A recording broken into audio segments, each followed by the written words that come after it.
Lúc chia đôi lòng đi ta êm Nhà lên sống chúa tòa đất cỏ chi Có của pháo hay kia Có thu tao chi Sa lưu gió con Đi lên sự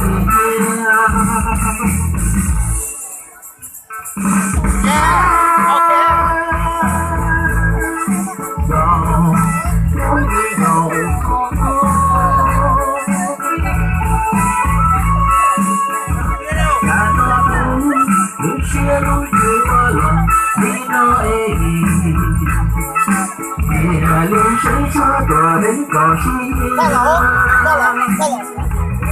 có của pháo hay kia có của lũ chia Sa lưu gió con đi lên sự kia Nó từ nó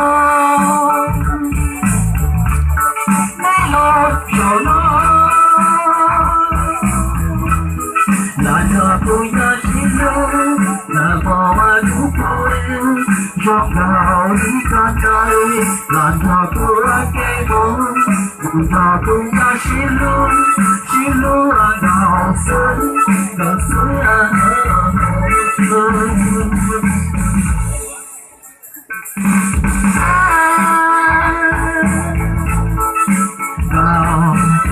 đi gào sân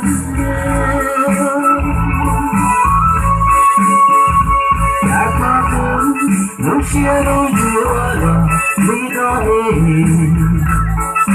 Và lại bầu chiếu đường Có hai giọt nước Để nó có số tiền cho ta Từ bao giờ con Để hoa quên một xin Lưu cửa gió Hôm nay chơi thử mai là được rồi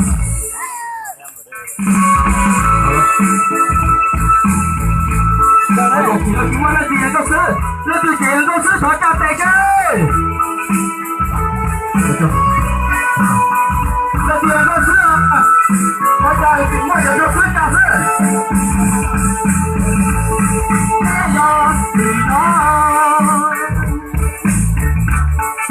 là thì nó. Là của nhau xin là hoa của tôi. Giọt nào đi coi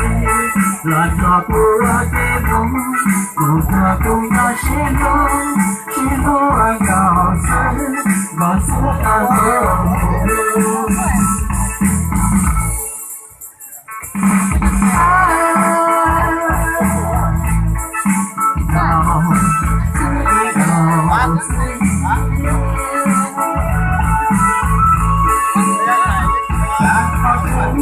Lúc chia đôi giữa lòng đi ta êm Kìa lên sống chúa tòa đến cỏ chi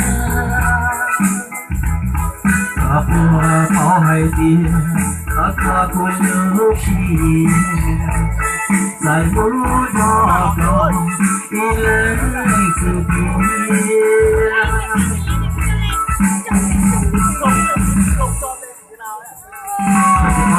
Có giờ luôn Nó sẽ có một cái Có cho apa Có liều cho apa Có cho nó Sao cứ kỳ tế như thế này Ôi sao phát lục đấy xa Chứ ốc bỏ được không Có cho apa Cho chị không trà gì thì các bác còn cho là xã hậu đó Có cho nó rồi Có cho